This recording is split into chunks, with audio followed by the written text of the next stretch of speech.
Clients are human, but more and more often, client service is performed by a machine.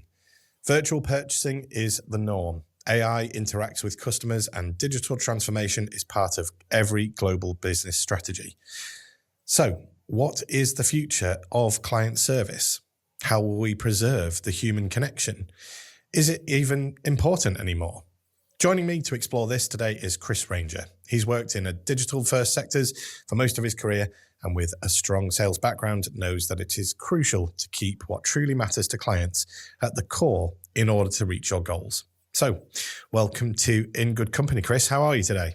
Thank you very much indeed, Dan. Very, very well today. Thank you. Good. Well, it's a pleasure to have you here. Thank you for giving us your time. No problem at all. Let's start by getting to know you a bit better. So if you could tell us about yourself in 60 seconds. Well, thank you. Thanks for the opportunity and the 60 seconds. So I've been in the customer services arena for the last 38 years. And in those many years, I've balanced team requirements, commercial acumen requirements, and customer requirements. And everything is around the customer. The customer has been centre of everything I've done for the last 38 years. So this is very pertinent to me in terms of taking the whole customer journey onto the next part of that long roadmap. And this is why I'm looking forward to this opportunity to sharing my views with you, Dan. Well, first of all, obviously, you don't look old enough to be working in this for 38 years. Let's start by saying that.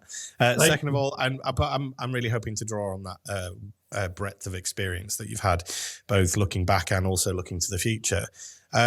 So let's start then by looking at what is most important to clients. And as you've already said, you've worked across many sectors and for a good amount of time. What would you say are the common threads in delivering exceptional client service? Thank you. From my experience, one of the key elements is having the relationship with the client. And with relationship, you can develop trust. Yeah. Having the relationship means that you have to embrace and understand fully what the client is hoping to achieve by either their investment or their engagement with you or your company. And by demonstrating that level of engagement, you can embrace their journey and how you can impact their journey as well. Meaning that you can demonstrate the success, hopefully, of your engagement, and that success can lead to, or should lead to, trust to further develop the relationships. Not all journeys will be successful, absolutely not. However, it's knowing when to say, sorry, we got that wrong, let's go this way versus that way. Then it becomes the important part of the relationship, which, as I said before, further enhances the trust element. And that's the key point, having the customer at the centre of everything you do. It's a very glib statement, but it really, really is crucial. It is true. And I think it is one of those things that the trust is something that is so important in all relationships. But when it comes to spending potentially millions of whatever currency it might be that you're working in, then it's it's going to be a paramount to delivering that, and I suppose keeping to your word as well, and delivering what you kind of promise is a part of that as well. Say what you do what you say. Yeah, that's it. And I suppose in terms of, I guess there's something I'm going to hold on to. So remind me if I forget, but that trust element is something I want to come back to. Sure. In terms of how that's built. And so I will come back to that in a moment. I guess with the sort of raise in virtual purchasing, is there a change of that trust? Is that how have client expectations and the way that these have been dealt with by organizations changed at all? I think the answer is yes. Has it changed everything to everybody? No. And I still believe from even my own personal experiences when engaging with organizations that provide me or my family with a service, whether it be through real people or through AI or a combination of both, the sincerity of that relationship and the knowing of me as a person or my family as as a set of people, it's important for me to understand that they really understand what it is that I want or my family need. So having that relationship with an individual is crucial. Yes, AI has a very important role, and there's a greater reliance on it in every day what we do, whether it's purchasing, anything. However, when it becomes a different discussion, i.e., you don't like the answer or the answer doesn't actually address your initial question, it's knowing where to go and what to do. And in the old days, people just asked the question again or recalibrated that question. But with more tailored interactions through the AI interfaces, yes, you get a faster response time in some cases.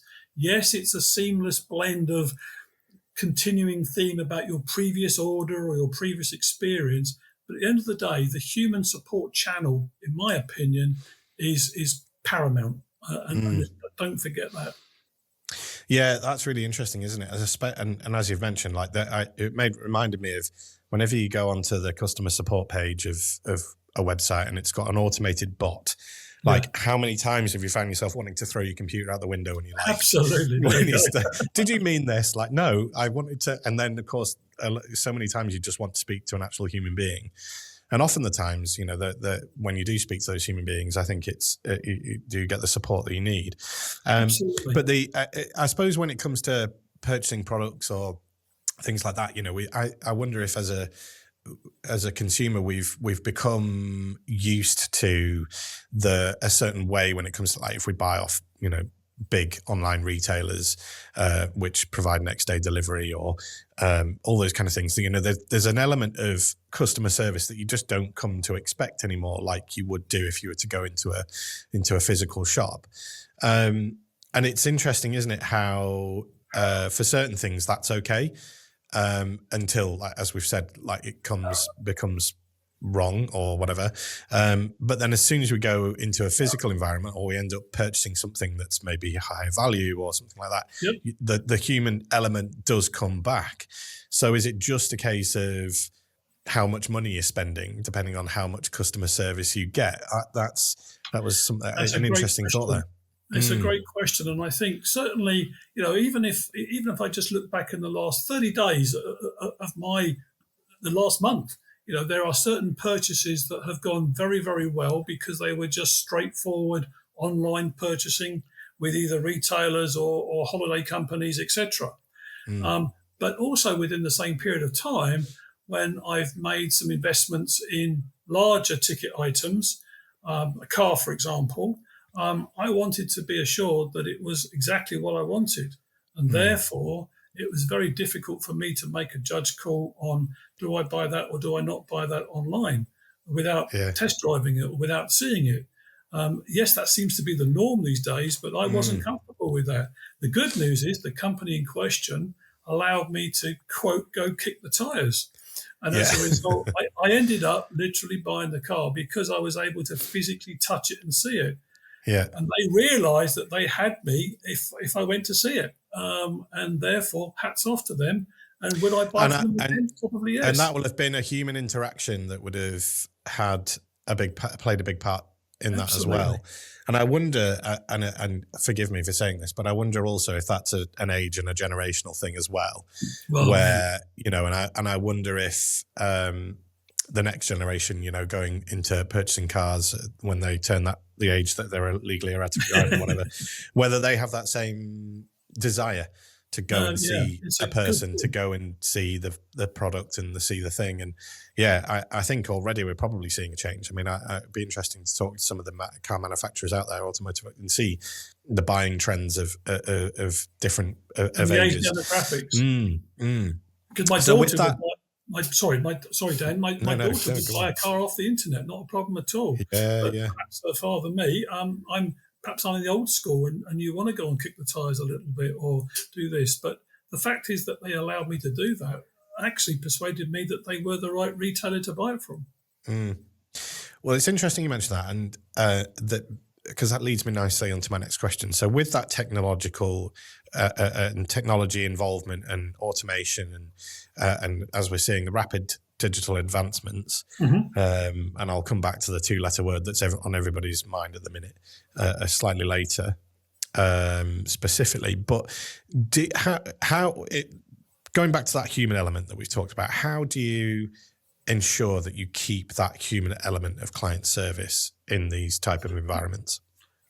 Yeah, it's important. Well, I think it's vital that the human element is kept, and the way that I've managed to do that in past experiences and past roles that I've had the pleasure of leading and driving, we split up the accounts and customers and partners accordingly to their projected spend and or current spend, and we almost had a gold, silver, bronze tier, if you will, and looked after the gold with the personal touch, even though they wanted to buy and could buy off the internet, off of our web pages. But every 30 days or 60 days, they just got a courtesy call from one of the account managers in my team to say, hey, thanks for the last online purchase. How did it go? Is it okay? Anything you need, etc. So going the extra mile for those key accounts was crucial in order for us to fine-tune the ordering process, because we didn't have all the answers, but also to make sure that the customer at the time realised that they weren't just talking to a screen. They had the opportunity to share their experience, good or bad, with their account manager or their account manager's manager at the end of the experience. So I think it's extremely important to have that dialogue, and even making the excuse to phone the customer to say thank you for your order. It doesn't have to be every online order, maybe just the 20th order or the 10th order or whatever. It doesn't have to be for a problem either. Make that interaction happen, because that's how you develop that relationship. And it opens up that space for dialogue, and as you've said, absolutely, brings in that trust element and the kind of the and that personal aspect as well, that, you know, if they feel like they're being seen and heard, and their opinion is valued at various processes and things like that, then I think that you're more likely to be a continued shopper. So it's quite a good strategy, I would think. 100% just agree. Yeah. So on that note, then, sorry, I was just going to say on that point, you know, I think on that type of strategy, your own employees feel a lot more empowered, because they believe they can add value to those dialogues and discussions with their clients. So they're more motivated and more ready for the discussion interaction, as opposed to just waiting to fire drill or put out the fire every time there's a particular problem. You know, they're trying to prevent any fires by having the discussion in the first place. So even your own team do feel a lot more empowered and engaged and motivated as a result. So I think it's a win-win.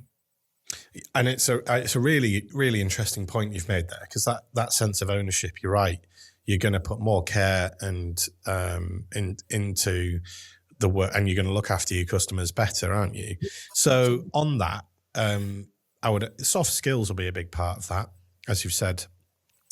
Trust will be a skill to that. Well, it will be a sort of a byproduct of looking at soft skills. And so what would you say are the soft skills that are needed for those customer and client interactions? And how can companies better train their employees or upskill their employees in this area? It's a big question. I've often found in my roles that the best customer service professionals or customer service agents are typically former customers. Yeah. Okay. Because they have lived and breathed the experience, good or bad. Now, it's not always the right thing to do to hire your number one customer and bring them into your customer services team, for sure. However, what we often did is provide a customer roundtable session, whereby there wasn't necessarily an agenda as such. It was more customers and partners were able to share what went right, what went wrong with their last interactions with our organisations at the time. And therefore, we used that as a continuous improvement process to finally tune the experience for other customers, including their own. So in terms of specific skills, obviously somebody that doesn't get flustered, somebody that's got a customer hat on, and somebody that is willing to listen, but be empathetic and drive a discussion from a reasoned perspective. Because sometimes part of that customer services skill set is actually giving bad news as well as good news. Not everything has to be rosy or can be rosy in the garden. Sometimes you're actually saying, I'm sorry, that product is no longer available, or sorry, the price has gone up, or sorry, you have to wait for 3 more months. But it's how you do it and when you do it, as opposed to if you should do it. And I think if people can understand those types of parameters, it becomes an easier, not totally easy, but an easier discussion than it would be normally. There was something you said right at the beginning of that reminded me of you talking about, the customer and then becoming the person who's then providing that experience, the sales experience. It reminded me of, I would imagine you've been to a restaurant where somebody's worked in hospitality, or you've been to a shop and somebody's worked in retail, and then the dynamic and the interaction between the person serving and the customer is totally different. Absolutely. From, you can always tell the people that have never worked in those jobs. And, I've definitely been one of those people that's worked in both of those sectors. And so the way that, as I said, that relationship between the person serving and it just reminded me of and that was kind of like a smaller scale. But it's true, like you as a customer, the way you behave as a customer totally changes as well, because you can see both sides. And that reminded me of another soft skill that we kind of touched on there about empathy. And I think empathy is such a key part of a customer and a client interaction. You've got there's sort of the sort of business level area, but there's also that human element as well. You wouldn't start a conversation in a sales meeting by just going straight into. Maybe some people would prefer that, but there's often those conversational skills. How was your weekend? Did the family all well? All of that kind of ritual type of catching up with folks, and I think that's a big part of these sort of interactions that I guess can be certainly worked on and come through experience as well. And also allows, in that particular scenario, Dan, it allows the customer to interview you as the supplier just as much as you, the supplier, are interviewing the customer. So I'm a big supporter of the communications both ways, but also the transparency both ways, the transparency of the dialogue I'm referring to. If the customer can sense that your communication and your element of the relationship is transparent enough so they can see right the way through it, and they're happy with that, then I think that's a good thing going further.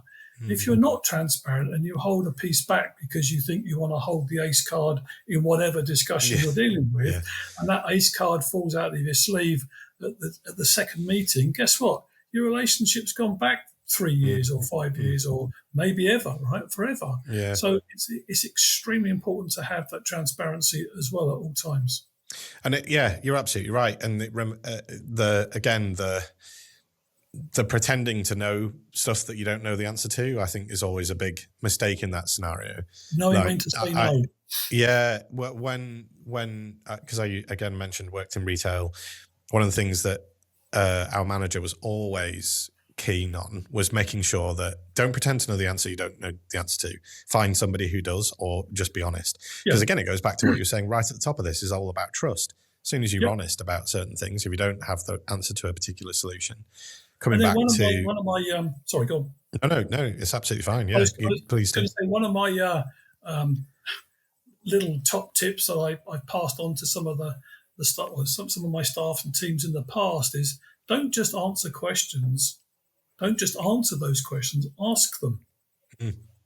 Meaning that if you don't understand the answer or don't understand the situation that's being given out by the customer or partner at the particular time, and you're not clear, in order to demonstrate your empathy, to demonstrate you've got your listening ears on, to demonstrate the levels of communication, etc., if you're not sure, then ask more questions to gather that Yeah. feedback. The customer Yeah. will soon see that you're really, really engaged, and therefore you'll start to rebuild and build out that level of relationship and trust.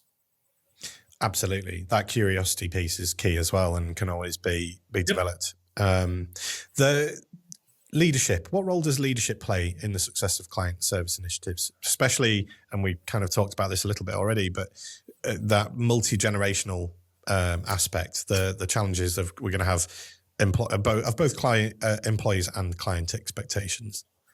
Yeah, I mean, I think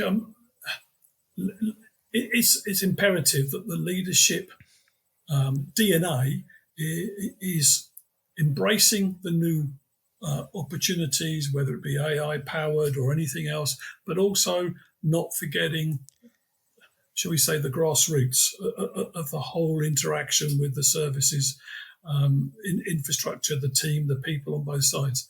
Demonstrate your willingness to engage with customers. For example, one of the things I used to pick up the phone and or engage with customers directly, and not because I didn't trust my team, which I did implicitly. However, I also wanted to hear and see, or just listen in, and just sit next to the agent accordingly, just to see how the discussions are going, whether the tools are working well on both sides. Not because I wanted my agent to feel frightened that they were sitting next to their line manager, for example, but also just to immerse myself in their day-to-day workings to see how things were panning out. And I found that to be a useful tool, for not just for me, but also for the agents concerned as well. And they in turn fed that back to say, yep, even though we were apprehensive to start with, it actually worked for us because we knew that if we need to change anything, at least you fully understand why we need to change it. Yeah. Yeah, that noticing piece is a big part there about what's going on in both your teams and also with the clients as well. Absolutely. And also that support, by it, I can see what you're saying. There's a fine line to not cross the lack of trust. Oh yes. On making sure it doesn't seem like that there's a lack of trust, but also just being fully immersed, observing, noticing, and being able to adjust as and where accordingly. That's it. That's really interesting. Looking ahead then, I mean, we kind of briefly touched on the AI word already. It's not going anywhere. Or at least, if anything, other than forwards. Other than forwards, and rapidly at that. Arguably, neither are humans. So, what would you say, looking to the future? What is the future of client service? Do you think there'll be all AI, a blend of both, or do you think there'll be a revolt and they'll all come back to human? Well, if I had a crystal ball, I would be able to. I could be a rich person, I suppose, in terms of going forward, or do the lottery numbers. I think going forward, I think the blend. There will be a blend, certainly in the next, let's say, 5 years. But I think the blend will be more in favour of AI than it will be of the human interaction. Having said that, depending on the type of industry and the type of client that you're dealing with, there are some organisations, just picking one, just at a random. But if you look at the insurance market, for example, in the financial sector, there's a dedicated team with a lot of the insurance companies that look after the high net worth individuals. They don't do that with AI. They do that with human interaction. Yeah. But if you want to renew your car insurance with the same company, you can do that with AI. So there's a blend. Yeah. And as a result, it's knowing where to pitch the blend and knowing which are you on this side of the blend or that side of the blend, if you see what I'm saying. Yeah. Just using the insurance as an example. So I think there's room for both. And I think the smarter companies will invest in high quality relationship based people to drive those relationships and trust further. But also they'll continue to fine tune their AI powered tools to create more enhanced personalization. Yeah. And that personalization will come through time as everybody starts tweaking and tuning the tools that are at everyone's disposal today. So I think there will be a blend, to answer your question, Dan. Yeah. And I think depending on the industry sector or depending on the product or service that you wish to purchase, you may end up dealing with an AI-powered set of conditions and tools, or you may end up dealing directly with an individual, depending on where you are in that buying chain or that buying cycle accordingly. So I suspect it will be both. And I suspect over time, the AI will probably top out at 70, 80% of every buying cycle that goes on within a certain threshold of set of parameters, be it dollar value, be it whatever value of the actual commercial agreement. And here comes that red thread again, isn't it? About it's trust. It was interesting what you said there about the certain processes that will happen, and it will be largely AI driven. But there'll be certain things that you go to a human to trust. And it's interesting that we're in this position now where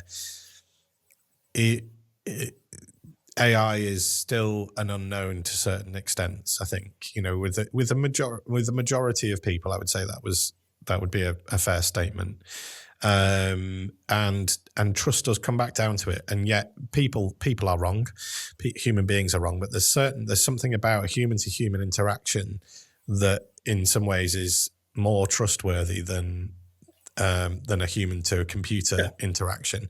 Absolutely. Obviously, like it all totally depends on the situation and circumstances. But yeah, and again, I wonder if that is a generational age thing. Yeah. And as AI models get more and more high performing, I suppose you could say, because it's already, I mean, we talked about in the next 5 years, I think even with the next year, it's changing so rapidly, isn't it? Yeah. But yeah, it's fascinating. My mother-in-law, bless her, who's 92 and still kicking strong, she enjoys only talking to people because that's the generation that she's grown up with. Anything that means that she's got to type or do something on a computer, she won't purchase or go forward. Whereas my daughter is probably the complete opposite. Because they can actually articulate their needs or requirements through various virtual assistants or chatbots and put their case forward of why they want a particular product or service better by using the keyboard versus talking to somebody directly. Yeah.